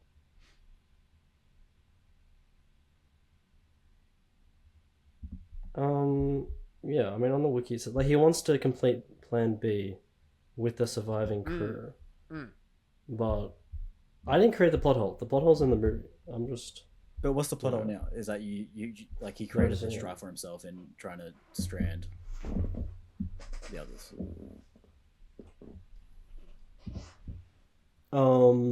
Like, yeah, he could have gone with Brand, because she was going to Edmund's planet anyway. Was that a plot hole, or like what would be his character's? Like, why would he Well, not it's want probably to confront that them with the he's- truth? Yeah, he saw that they're so ingrained in Plan A that they probably wouldn't want to do Plan B the way he wants to do it. So that's why he needs to leave them there. Like, he saw how devastated they were by Plan A not being a thing. Because he... Yeah, yeah. Well, that's what I was saying. I was saying that he saw that Coop wanted to go back, and that's when he kind of was like, okay, I got to steal a ship. But ultimately, they do end up, like, Bran does end up on Edmund's planet anyway. Like, yeah. Because Coop doesn't go back to Earth. He ejects himself into. But I guess that all black comes hole. too late. That all comes later. So, like, man doesn't know any of that, right? He doesn't know that that's how it would end up playing out. He's only going off the... He makes a decision based on That's the knowledge true. he has, which is, you know... That they want to go in back that to. in that meeting that they have. But wouldn't they still? Because okay, Coop ejects himself after they don't have enough fuel because the endurance is blown up. But that's because Man does that in the first place. If the endurance was intact, they could do both. Because, like, wasn't Bran going to go to Edmunds' planet and Coop going to go back through the wormhole anyway? You know? I don't know. I think Bran lost faith in the mission when she realized Plan A was a hoax. Isn't that what it is? So what was Bran's plan then? What was Bran going to do? Well, I think like the I guess- intention was like while they were going to try and figure it out on Man's planet how to make Plan A work. But then he just pulls a row on them. And then they get no time to think, basically. I Yeah. guess.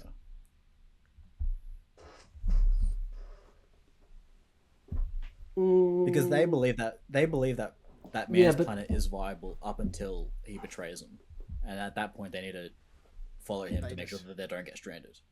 They're just rushing the whole time, I guess. Yeah. Yeah, I don't know. I still feel like Man knew that Bran was going to try to get back to Edmunds. And then they had enough resources. But she wasn't so going Coop to go back at that on point in the his own. story. That 'Cause, like- she was getting they were setting up research labs on Man's planet because he told him that his Yeah. planet's livable, just below the surface, or at the surface.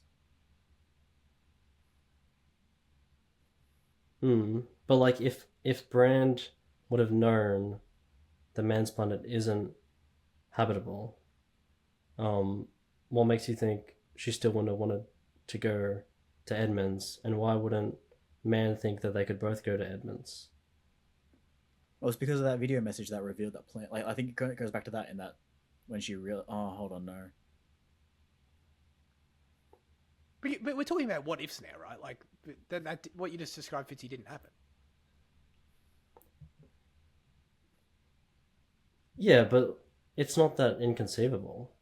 Like if Man revealed Yeah. what happened, him and Brand would have been like, okay, we're going to Edmunds, and Coop would have been like, I'm going home. Possibly. So, yeah, but What do you you see, mean, but you're just possibly? making but you can't account for how they're going to react to being lied to, possibly as well. You know what I mean? But all I'm saying is that I don't know. Is your point that you just think Man made a poor decision? Because I guess I don't disagree with that.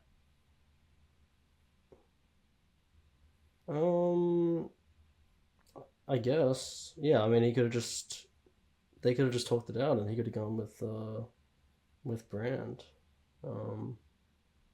It's just that Brand ends up on the planet anyway, you know, and that was also Man's where man wanted to go. So like they're trying to do They the just same reach the thing. conclusion at different points. Like when their ships are well,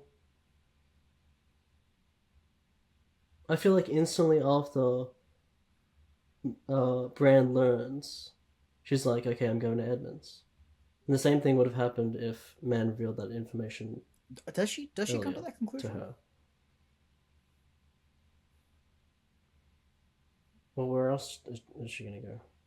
Like she's that's her. I mean, that's her whole goal through the whole movie anyway. Yeah.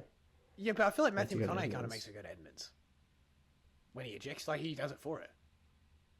I don't think she ever really makes a decision to do it. No, she's going to Edmonds, and he lies about the fuel. Because he says we have enough fuel, to like power all the ships to get us both there or whatever, and so he ejects the, into the black hole.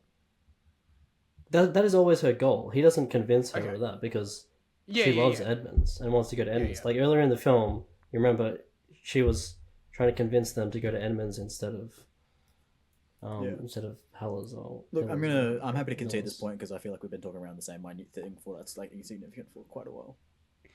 Are you, Jaden? Are you still sure you don't want to edit this episode? It's up to you.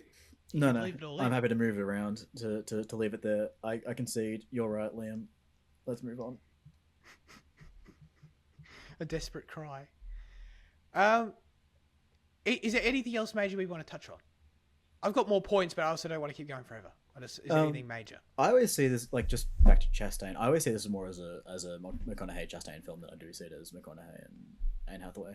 Even though like I know she's technically like the other main she's the primary side character, but like just thematically and then just like impact as well. Like it's like whenever I think of this film, I think of Chastain second to McConaughey. Yeah, I agree, but the crazy thing is they never share a scene together. Yeah. That's what it is. It's the power of love across the universe. But no, you're absolutely right. I mean, it's a daughter-father thing, and that's who they're played by. Obviously, Mackenzie Foy as well. That's the thing. So absolutely. We haven't explicitly mentioned the whole like fifth dimension bookshelf scene. Yeah, that's all hard sci-fi stuff that like I'm just happy to accept as hard sci-fi and just I like it. It's cool. I don't really have too much more to comment on it. I remember seeing the theater for the first time and it blew my mind because at that point, and also I saw it in the theater without subtitles, and I was like, however old I was, too young to understand some of this shit, and I'm just like, he's out in space and he's behind a bookshelf in space, like that was my reaction. So this shit's insane. You tell me there are bookshelves that time travel if you just go out far enough.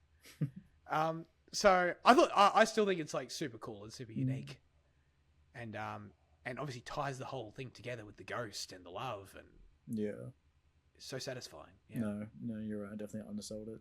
Yeah. It's very cool. Yeah. I'm happy to call it. Yeah, me too. Just because I've got a time limit on my end. Yeah. I kind of do too. All right, very good. Luke did write on the Discord that Interstellar is a great movie. It was the first movie I reviewed on Letterboxd. Yeah. I don't know if that's like that kind of started the whole like breaking of Spooky's brain to have to write a review every time on Letterboxd. So I don't know if I should be happy about that. That was also his first time watching the film as well, wasn't it? Yeah. Which is like beyond me because of how who he is. Oh yeah, absolutely. Well, I remember telling him several times, dude, you haven't seen Interstellar? What are you doing? And it was so good it broke his brain. It changed the way he used Letterboxd forever. That's how good it is. All right, let's get to our final verdict for Interstellar. I'm going to slap a 10 on this thing, obviously. I know I love a movie when I keep writing notes about it 10 minutes after it finished. That that is genuinely a thing that happens like when we do these episodes. Probably, I want to say 3-ish times per year. Like the movie credits will be going and I'll just keep writing notes. The credits will end. I'll be sitting there still writing notes. That's how I know when I love a movie on this show. And that's what happened here. Fitchy. I don't know. I'll keep it as an 8, I guess. Yeah. Very emotionally rousing, very spectacular, but not fully satisfying. So, yeah. No problem. Very good, Jaden. Yeah, I'm keeping it at a 10 as well. I like William's words, apart from the non-spectacular, like the non-satisfying, like the emotionally Except rousing. the second half. Yeah, the emotional rousing and the spectacular part. Yeah, very much. All right, let's get into news chat quickly. Although maybe we're gonna have to spend 25 minutes on this. Hopefully not. The Netflix has announced their intent to acquire Warner Brothers. This happened this morning. The deal, of course, a stupid pop-up occurs right as I'm trying to read how much money the deal was for. 82.7. Thank you. Yes, exactly. $82.7 billion. I mean, this is huge. It hasn't gone through yet, though. I think that that's like the main thing people keep saying is that like it's a done deal. It's not a done deal yet. It has to go through like a fair media commission or something like that.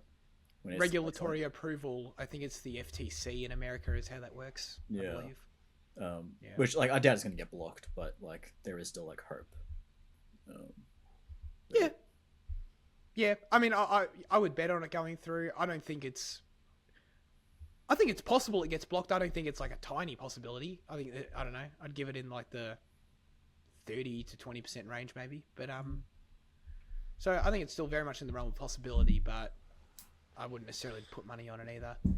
Fitzy, what was your raw reaction to this? Did you? And it's okay to say you don't care. You know what I mean? I feel like we don't have to like get up in arms about everything. I'm kind of a believer in that, but also feel free to.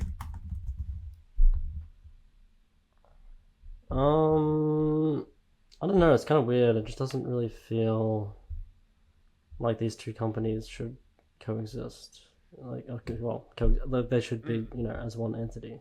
It just feels very weird and wrong and a little bit dystopian. Not gonna lie, but yeah, I don't know. It doesn't feel right. Yeah. Really. It feels like a response to Amazon buying MGM. And it just feels like Netflix trying to keep up with the other giants. And I think it's just gonna, I don't know. It's a shame that our long-standing ones are disappearing. What does this mean for like HBO though? Because don't they have all the Warner Bros? Yep, Yeah, they bought HBO, HBO Max. Yeah, they bought it. It's all theirs. Harry Potter, they bought it all. Game of Thrones, DC, yeah.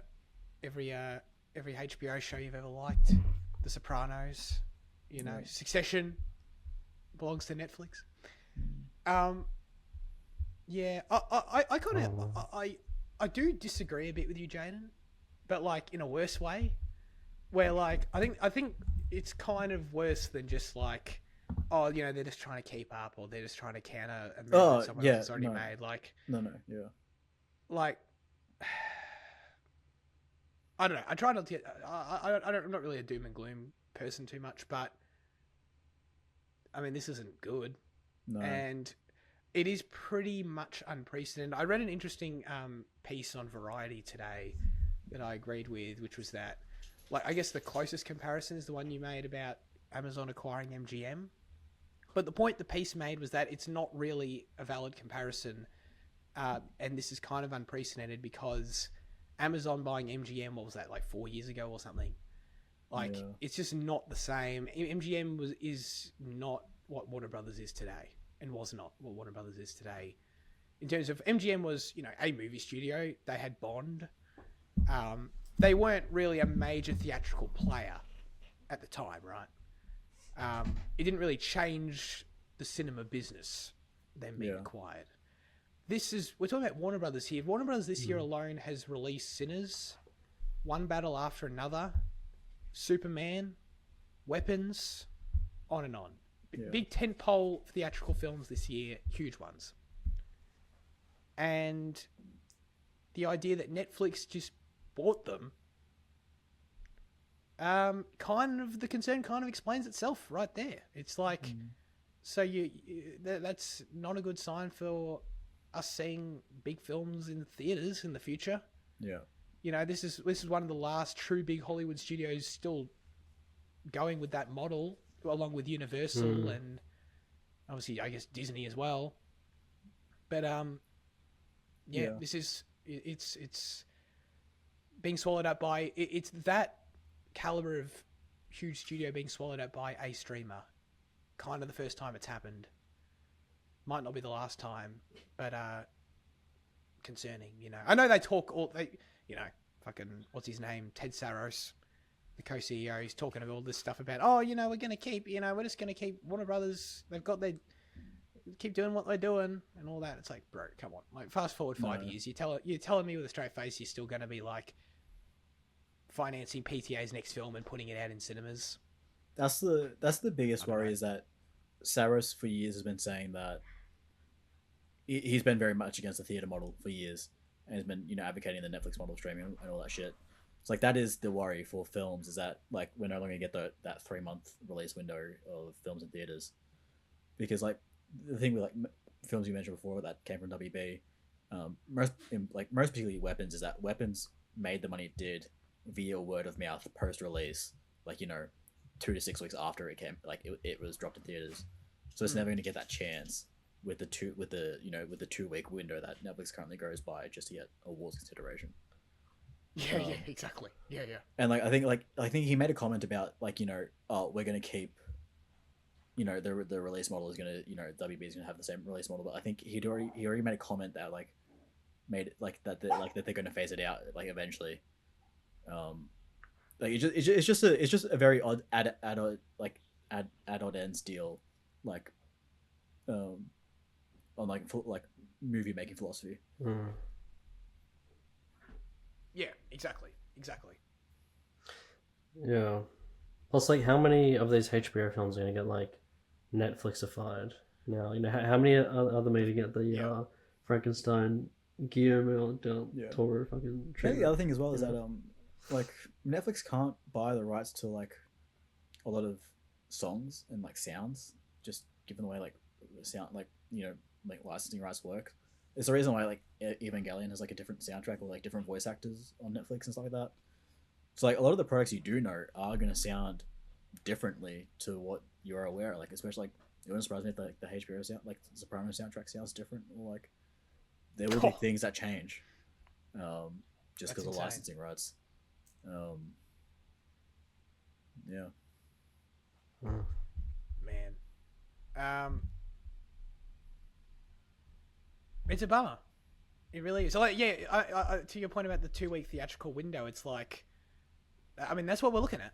Well, imagine you only had 2 weeks to go see Dune Messiah, because that's what it's going to be. Like that specific example. That's too soon. Like, that will be normal. But absolutely, whatever the next Dune Messiah is in X amount of years, whatever the fucking James Gunn's cooking on his DC universe, whatever those end up being, absolutely. Like, that's the barrel that we're looking down. I think so.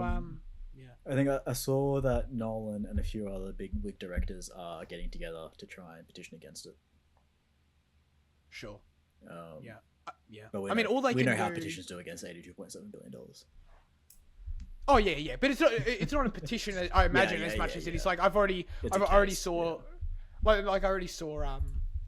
there was like I think it might have been the DGA, or I can't quite recall. It was like one of the guilds or whatever. It's like already written a letter to Congress. Like, that's what they got to do. Anyone who wants to stop this now has to appeal to Congress and the FTC and all that shit. Like, stop it at the federal government level, which is, who's to say how successful that will be. But it is an absolutely massive deal. 82 billion. Anyone with a I don't know, anyone with a brain cell would recognize that it's a huge landscape changer for the industry and a potential monopoly move. So it's going to be scrutinized. Like, I don't think it's going to just pass through easily. They're going to do their thing. But again, at the end of the day, I still think it's probably going to go through. But I don't know. We'll see. We'll see. I don't know. I watched Blue Moon. Oh, yeah. It was pretty good. Richard Linklater. It was very like play, you know, which makes sense because it's about a play writer. Yeah, I watched like a lot of 2025 films this year. I'm trying to catch up for the awards, but I don't think maybe one of them will reach the top 5. It was kind of just like the second best kind of, you know, the B tier kind of films of the year. But yeah, Damn, I'm still trying to watch the A tiers, or at least what I perceive might be A tiers. You know, Dude, you watched a lot of big films this week. I'm surprised that you said they're all BTS. oh well, one of them might make my thing, but Okay. I'll talk about that in the episode. Yeah. I'm so conscious of running out of time for awards. We're so close now. Whew. The deadline is approaching. Yeah. It's scary. All right. Now comes the segment where we hand the show over to you with our question of the show. Last week, we asked you, what's the strongest year-long run for an actor? Dr. Luke said 2025, the year of Jack Quaid. Now, this one, you know, a bit of recency bias, might not have the historical perspective, but hard to deny. Jack Quaid is making moves right now. Wasn't he in like, was it 3 films earlier this year already? Yeah, I think it Novocaine, was. Companion, and There was another one, I what was thought. the other one? I mean, The Boys. When was that? That was like the end of last year, wasn't it? Oh, no, it was a while ago. Oh, was it? Okay. Yeah, he's in this other one, Neighborhood Watch, which is like a smaller film with Dean Oh, Jeffrey. Morgan or what? Like the guy from Yeah. the Jeffrey. Yeah. I swear to God, he was in another So that's one, though. another No? one. Or am I tripping? No, it probably was. No, we I can. don't know. Andy Lau said, me from the future, Zendaya in 2026. And then he posted this funny, I liked it. Zendaya's about to go on a generational run in 2026. That's definitely bait for Jaden. What she got? Dune, Euphoria. Yeah. What else? I mean, that's, I don't know, maybe, I don't know. For all I know, she's going to pop out another Challenges. And I didn't even see it coming. Who knows? Another overrated piece of trash. Oh my God, dude. Oh my God. No, next year. Oh, dude, Euphoria's coming back next year after like 5 years away? Oh my God. It's I like think way it too started long. production. I don't know if it's coming back next year. I think they wrapped. Oh, they have? Okay. I think so. I'm excited for that though. Even though everyone's like 35 years old now. Andy said, literally can't think of anyone right now, but I'll just go with Clive Owen, who I've mentioned before on the show for the James Bond question in 2006.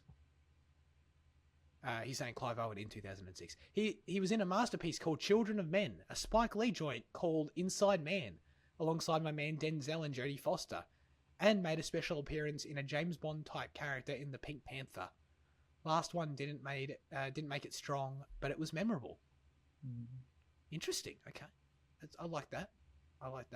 Inside Man and Children of Men in the same year. That's strong. Sure. Is it? I mean, like, Children of Men for sure, obviously. But, like, Inside Man? I mean, I don't love Inside Man, but like I feel like it's a, I don't know, it's a memorable, well-regarded film, is it not? I don't know. Is it? I don't know. I just thought it was kind of like middle tier stuff, isn't it? Oh, like I would think that. I feel like people remember it fondly. I don't know. Yeah. Fuck, Maybe. I don't know. Yeah. I don't know. Speculation. Leanne said, an actor that has had a solid, impressive run over a year or so is Jennifer Lawrence. She starred in The Hunger Games in 2012. That same year, she also wowed us all in Silver Linings Playbook, taking home an Academy Award. Plus, starred in The House at the End of the Street. I don't know what that is. In 2013. It's decent. Oh, really? You've seen it? Yeah. It's like indie horror stuff. Like, it's not great, but like it's good enough for me. Good enough for James, good enough for me. In 2013, Lawrence starred in The Devil You Know. Famously performed in The Hunger Games again, and who could forget her incredible performance in the amazing film American Hustle. Dude, I still haven't seen that movie. Is that a good podcast movie or not? Do we want that in the running? I don't think I really want to watch that movie again. Oh, okay, there you go. I guess not then. She has starred in action films and independent dramas. Her films have grossed over $6 billion worldwide. Lawrence was also the world's highest paid actress in 2015 and 2016. Dude, that was a decade ago now. That's crazy. Isn't she still she's probably only 34 or something. Her many accolades include an Academy Award, a British Academy Film Award, and 3 Golden Globes. And Yes, she shares a Jennifer. birthday with me. Dude, That's the wow. most important award. Absolutely. Yeah. Yes, Jennifer had a very good run a decade or so ago. She did. She's kind of I think we talked about this recently. She's had kids. She's been a bit on the down low lately, but, still got plenty of hopefully good acting years ahead of her as well. I think Die My Love's meant to be like a return to form, which Yeah, good. we were meant to go watch tonight, but Spooky planned inconveniently. Sorry, Spooky. Podcast before bros, I guess. All right. Long runs, great runs, maybe generational runs. Fitzy, what was your answer? My answer is Josh Brolin in 2025. We have weapons. He has great weapons. We have him playing a great villain in The Running Man. I feel like we didn't really talk So you about liked him in that? but he was a good villain. Okay. Yeah. No, I did too. I just kind of assumed you It would. was like, oh, no, it was like one of the best parts of the film. It was like appropriately kind of, whack. His white teeth, and most recently, Wake Up Dead Man, a Knives Out mystery. Probably the most fun part of that film. Plus, he had Doom last year. Unexpected. Yeah, that's true. Yeah, I feel like he's done a lot after Thanos. He's still doing everything, so it's good. Great answer, actually. I thought the same thing seeing Dead Man. I'm like, dude, this guy, he's on a run right now. My answer is Amy Adams in 2016. In this year, 2016, Amy Adams was in Arrival, Oh yeah. killer. Nocturnal Animals, fucking killer. Oh. And to top it all off, of course, Zaddy's Batman v Superman. Which I still stand by. I like the first 2 acts of quite a lot. So, I'll take it. I feel like, we're Amy Adams fans. Her strongest year, perhaps.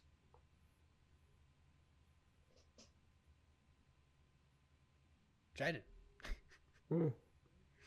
I'm going with a pretty recent one as well.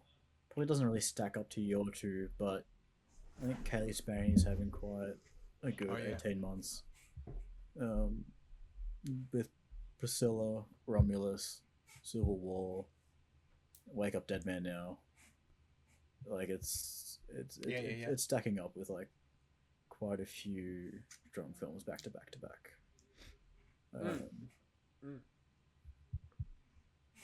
Yeah, I'm happy with that one.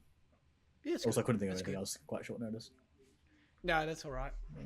Yeah. I was okay with my Amy Adams answer, but I'm like, I feel like in the back of my consciousness somewhere, there's a better answer. There's something else. And I was trying to think about it, and I broadened my horizon to video games. And I found it. Interesting. Jane, I want to know if you agree with this. Troy Baker, 2013 to 14. Joel. Yeah. Booker DeWitt in Bioshock Infinite. I've only seen bits of it. Yeah. The Joker in Batman Arkham Origins. Delson, who's the main dude in Infamous. Oh, he voices that too. Yeah. Yes. The main dude also in Middle-earth Shadow of Mordor. That was actually quite a big game back in the day. It was. Pagan Min, the pink suit guy on Far Cry 4's cover. That's huge. Yeah. And who can forget, I'm still going, COD protagonist alongside Kevin Space Dog in Advanced Warfare. What, just COD protagonist? No, no. I think his name's fucking Mitchell or something. Yeah. That was an 18-month run. I reckon that's hard to beat, honestly. Do you have a? That's I like the pink guy from. Is there an Uncharted to throw in there, or is it just between? No, well, he played Sam in Uncharted. That was in 2016, so it's outside my little argument window here. Yeah. He's so good in dude. I love Troy Baker. He's so good in Uncharted as well. Yeah, but yeah, that's I that think is you a open up a run. can of worms there, because like, I think you'd be like, I think you'll find like Matt Mercer probably has like a pretty similar run, or like, I don't know, Laura Bailey probably has a pretty similar run. I think they might in terms of like. In terms of quality product they're in, but probably like not starring roles, maybe. Not starring roles, and Yeah. also, honestly, not as iconic roles. I'm not saying every role I listed is iconic necessarily, but a lot of them are. Yeah. And they're all like basically either number 1 or number 2 performance in the game. Yeah, true. They're not like sides or whatever. Yeah. And I mean, like, being in The Last of Us and being in COD in like the same span is like kind of doing like a Marvel movie and like, you know, like a kind of like a high quality movie. So it's like it kind of like covers like the yeah, exactly. Yeah, that was a pretty generational, like, in terms of like being the lead of like so many games run there from Troy Baker. Yeah. Kind of insane. So yeah, that was my broader answer. As always, we'd love you to submit your responses, thoughts, and or reviews for next week's film in the YouTube or Instagram comment section, or join the Discord server. This week, the specific question we'll be asking you is, what are the best directing efforts from actors? Let us know. Now, I just realized when I read that might make you think, oh, you must be reviewing a movie next week directed by an actor. But it's not exactly that. I mean, Noah's had his he's done some stuff. Yeah, he's not an actor. No. But there's logic behind it. But Fitzy, I'll let you explain what the movie is.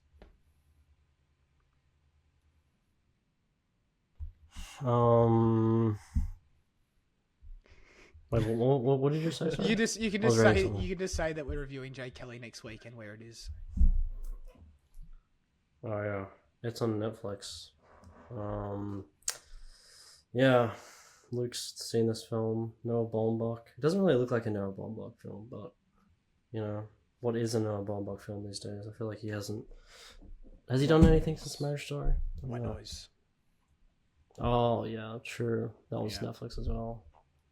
Yeah, but he's got George Clooney should be good. Adam Sandler. Oh, let's go. Uh, Very good. I'm excited for it. That's it for this week's episode. Thanks everyone for tuning in. I appreciate Liam and Jana for joining me. As always, we're going to crack under 2 hours. Have a great rest of your week and goodbye.